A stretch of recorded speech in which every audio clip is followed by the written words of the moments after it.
Wa qiraatul Qur'ani, dan membaca Al-Qur'an. Membaca Al-Qur'an. Kecuali niat zikir ya, yang sudah kita bahas. Membaca Al-Qur'an hukumnya haram, baik wanita haid ataupun orang yang junub. Sebagaimana Nabi pernah mengatakan ketika dalam satu hadis, Nabi itu selalu membaca Quran. Kata Nabi, hakada liman laisa bijunub, kata Nabi. Ini yang begini nih bukan untuk yang junub. Kalau yang junub jangan, kata Nabi. Fala wala ayatan. Kalau yang junub jangan baca Quran walaupun hanya satu ayat.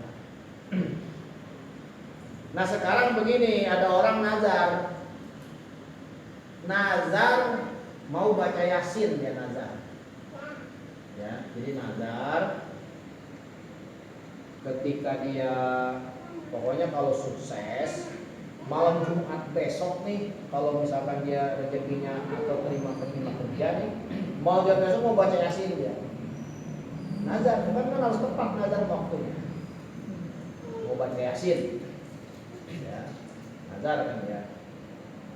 Dan waktunya ini disebutin malam Jumat besok tanggal sekian misalnya ya, jam sekian.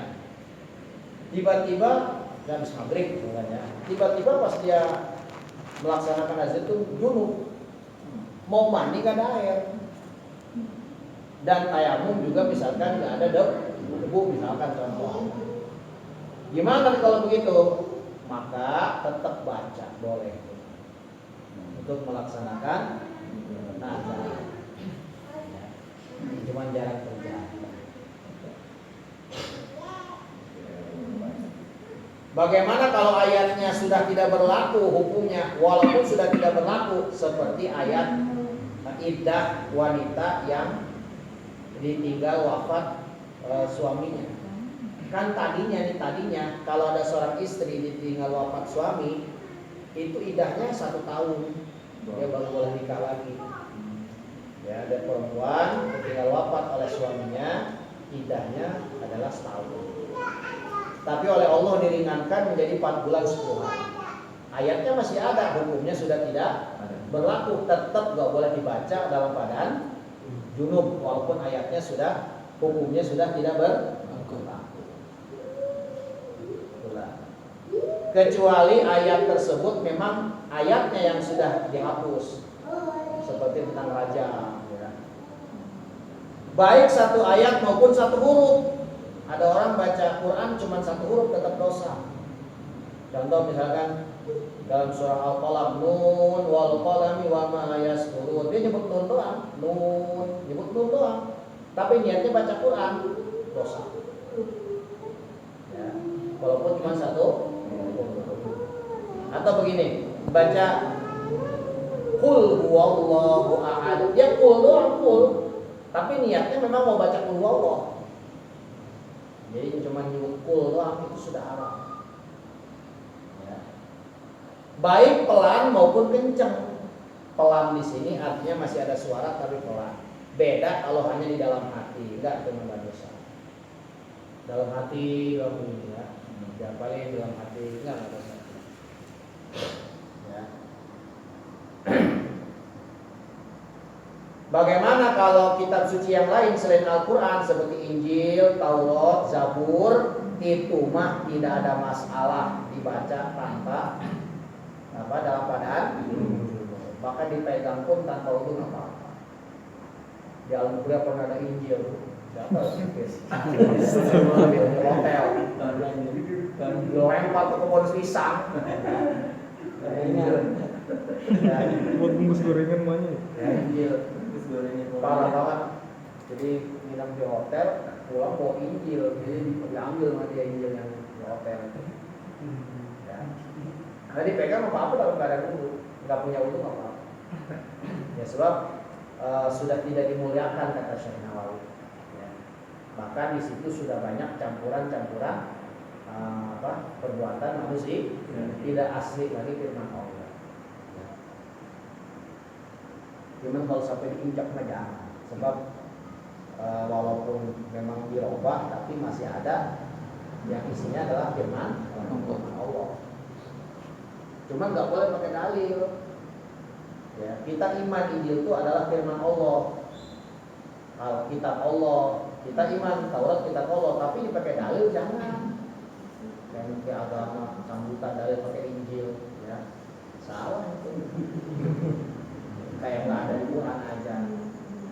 Quran sudah cukup untuk mendalil apa aja ada di Quran, nggak perlu pakai kitab-kitab yang lain. Nah kemudian bagaimana kalau niatnya niat zikir, sudah dibahas, boleh niat zikirnya. Ya, zikir itu boleh. Wa masul mushafi, dan menyentuh mushaf. Wa masul mushafi, dan menyentuh mushaf. Wa hamluhu, dan membawa mushaf. Wa hamluhu, dan membawa mushaf. Menyentuh mushaf, membawa mushaf, ini juga sama haram bagi orang yang junub, yang haid, ataupun yang nggak punya wudu. Beda baca Quran. Nanti di depan ada babnya ya. Haram untuk orang yang tidak punya wudu. Kan kalau baca Quran nggak punya wudu nggak apa-apa ya. Tapi kalau dipegang boleh nggak? Nggak boleh. Sedang junub pegang Quran dosa, walaupun megangnya dibungkus. Contoh nih, ini misalkan ini Al-Quran, dipegang dia pakai pintek sorban, tetap walaupun dengan penghalang tetap dosa. Ya. Membawa mushaf dosa dalam keadaan junub, dalam keadaan haid, dalam keadaan tidak punya wudu. Ini sepakat 4 mazhab, tidak ada perbedaan ya. Makanya kalau ada ustadz kiai yang ngomong boleh-boleh saja pegang Quran tanpa wudu, ini pasti Wahabi. Ya, sudah pasti. Ya. Kalau nggak Muhammadiyah. Ya. Sebab kalau Ahlussunnah wal Jamaah 4 mazhab sepakat pegang Quran tanpa wudu, junub, haid itu haram. Bagaimana kalau Quran terjemah? Quran terjemah ulama beda pendapat. Syekh Nawawi dalam kitab Nihayat Hussein mengatakan haram tetap. Ya, megang Quran terjemah yang ada terjemahnya, kata Syekh Nawawi tetap haram. Ya. Tapi kata Sayyid Muhammad, Sayyid Ahmad, ya, Sayyid Alawi, kata Sayyid Alawi di dalam kitab Tausif, beliau mengatakan boleh. Makanya para habaib kebanyakan mengatakan boleh. Habib Noval bilang boleh. Saya dengar ceramahnya. Banyak habib yang bilang boleh megang Quran dalam keadaan terjemah. Quran terjemah dalam keadaan wudu, cuma tetap walaupun boleh tapi makruh. Ya. Apalagi Syekh Nawawi mengatakan tetap haram. Yang bagus gimana? Sebetulnya yang bagus ngambil aman. Walaupun Quran terjemah, tetap kita punya. Bagaimana Quran yang di HP? Ini juga beda pendapat. Ya. Quran yang di HP.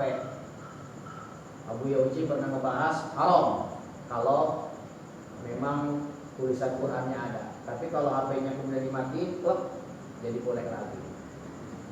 Lafaz Quran dipencet keluar, kemudian tiba-tiba ditutup, dimatiin atau diganti dengan gambar lain, itu boleh. Tapi kata Kiai di Jawa, hasil bahsul masail boleh dengan alasan itu hanya cahaya, bukan tulisan. Hilaf. Ya. Bagus yang mana yang bagus? Yang bagus ya, yang hati-hati ya. Walaupun HP Qurannya di HP, tetap megang Quran dalam keadaan duduk. Ya. Baca Quran di HP nggak bagus, apalagi lagi online. Lagi baca Quran, tiba-tiba iklan BH,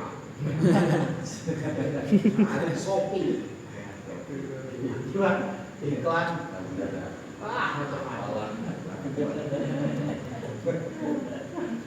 Tiba-tiba iklan, udah ya, berparah sekarang ya. Kalau Yasin terjemah Ustaz? Sama seperti ya. Ikhtilaf ya. Ikhtilaf ulama. Kalau misalnya tempat Al-Quran sekali, kita tempat Al-Quran. Kalau musuh itu ya kan? Ya. Ada kayak reker lah bukan kata gitu kan. Nah kita memang ada penyudur gitu, kita singkirkan itu, kita ada nggak gitu, karena kan angkat lekarnya itu gitu. Sama. Kalau satu lekar tuh Al-Quran semua. Sama lekarnya nggak boleh itu. Termasuk kotak, sunduk tuh kotak wadah Quran. Nggak boleh. Kalau sekiranya itu dianggap wadah Quran. Beda kalau lekar itu campur-campur, kitab-kitab yang lain juga ada. Ada buku-buku yang lain, ada tafsir, ada macam-macam lah. Bukan Quran doang, gitu nggak apa-apa. Sama seperti kita bawa Quran di dalam tas. Yang sudah kita bahas ya. Bawa Quran di dalam tas. Kalau niatnya bawa barang, karena memang isinya macam-macam, dalam tas itu boleh. Tapi kalau isinya Quran doang, ya niatnya bawa Quran ya tetap nggak boleh. Ya. Cuman kalau kalian megang Quran, bawa orangnya lagi megang Quran, itu nggak boleh. Kenapa boleh? Kata ulama, sebab kita lagi bawa orang, lagi manggul orang, bukan manggul Quran.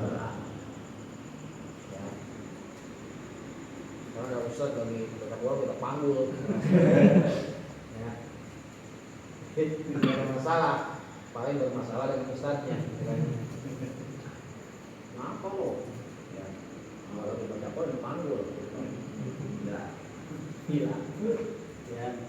Kemudian wa tawafu dan tawaf. Tawaf. Ya. Tawaf hukumnya haram kalau dalam keadaan junub.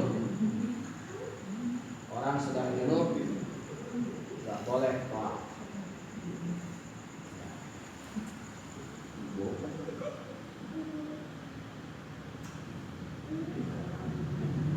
Kemudian yang selanjutnya wal muksu fil masjidi, diam di masjid.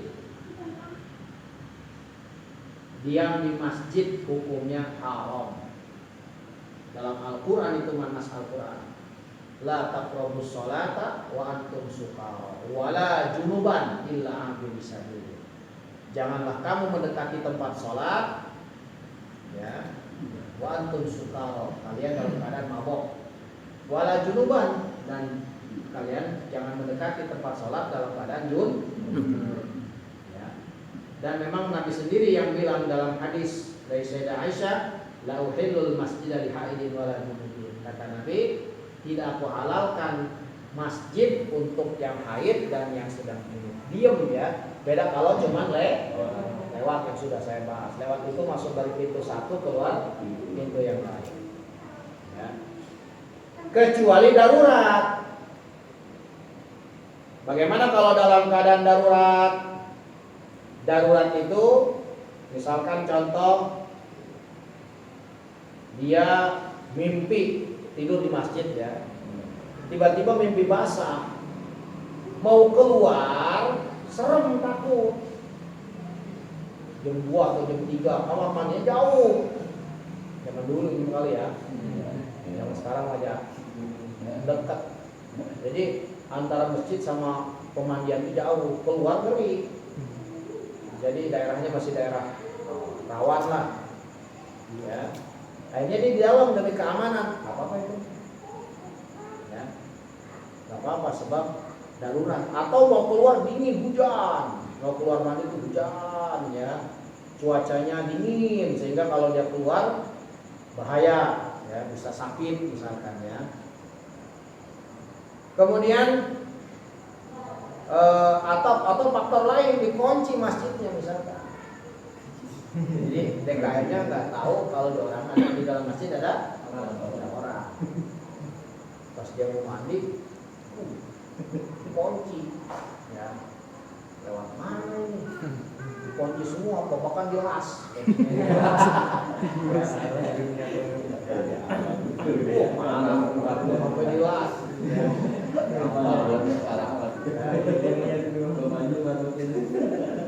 Mukanya harus pakai ini. Ya. Gimana ini? Ya udah itu gimana lagi kan? Ya sudah. Sebetulnya sih soal junub ulama masih beda pendapat. Seperti Imam Al-Muzani. Imam Al-Muzani kan masih dalam mazhab Syafi'i. Beliau mengatakan boleh dia di masjid dalam keadaan junub tapi makruh.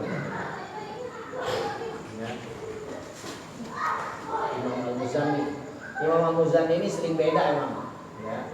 Seperti zakat. Zakat fitrah. Kan mazhab Syafi'i kan harus pakai beras.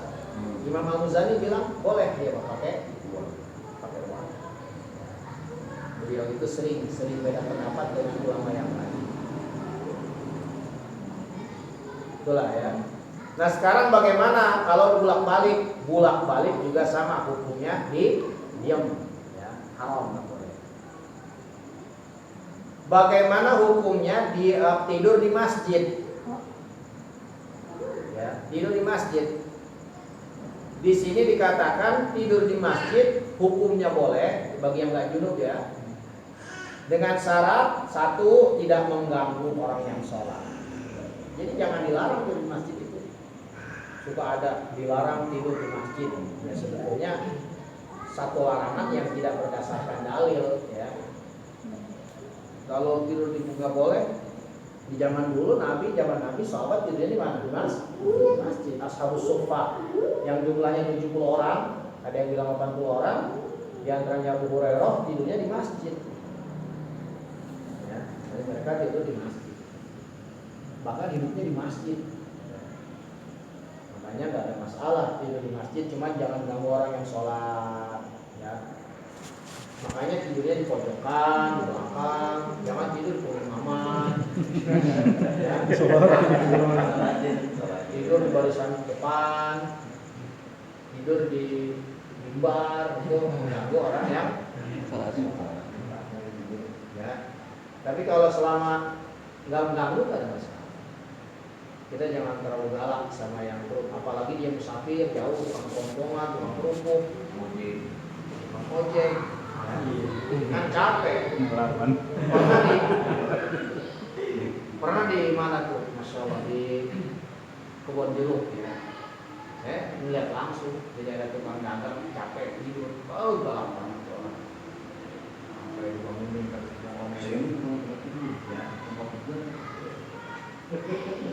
kasihan. Kan dia tidur di mana lagi orang begitu. Ya. Yang nggak dilarang ini. Kenapa harus bilang? Kecuali mengganggu waktu jam sholat, dia tidurnya itu pun tidurnya kalau mengganggu orang yang sholat. Tapi kalau enggak ya ada masalah. Bagaimana kalau buang angin di masjid, kentut di masjid nggak ada masalah. Cuman yang lebih utama jangan. Kalau buang angin itu kalau bisa keluar dari. Ya. Kalau enggak buka jendela,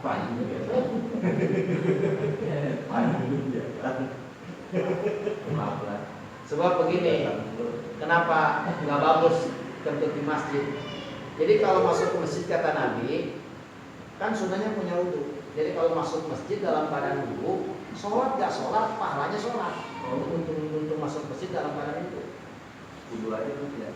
Hanya kata Nabi nih, ada orang wudu di rumah, kemudian dia ke masjid dalam keadaan punya wudu, itu baru masuk doang belum sholat, hitungan pahala sholat sudah. Artinya di masjid dia misalkan setengah jam, sholatnya mah padahal cuma 5 menit, itu pahala sholatnya setengah jam.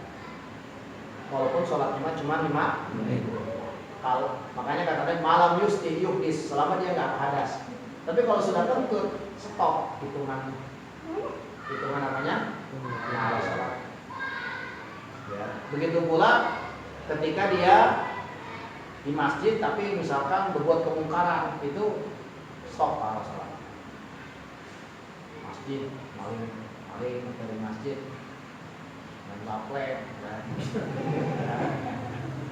Masjid misalkan malah teleponan, itu nggak sopan lah, itu hilang yang sifatnya membuat nggak adab. Di masjid dengerin sambutan, tikokan, ya, selfie, yang sifatnya merusak kehormatan itu mah enggak itu. Kan banyak di masjid cuma mau satu doang, minjem mimbar. Wah, itu. Wah. Sebetulnya biasanya tadi ngomongin, satu dunia ngomongin, tetapi Indonesia ini genit, negara yang paling genit ke Indonesia. Apa-apa dipoto. Jadi genit negara paling, makanya sampai disinggungkan oleh ulama-ulama Arab.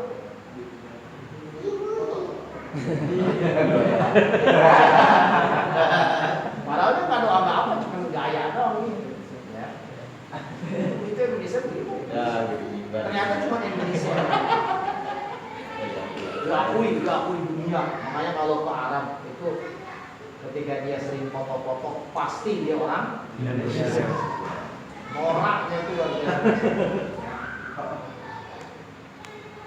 Depan apa, foto terus ya.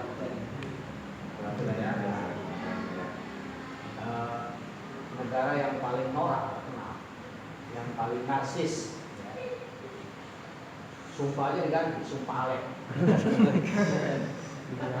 Demi Alek. Ada kan demi Allah dulu, kalau jadi demi Alek. Parah.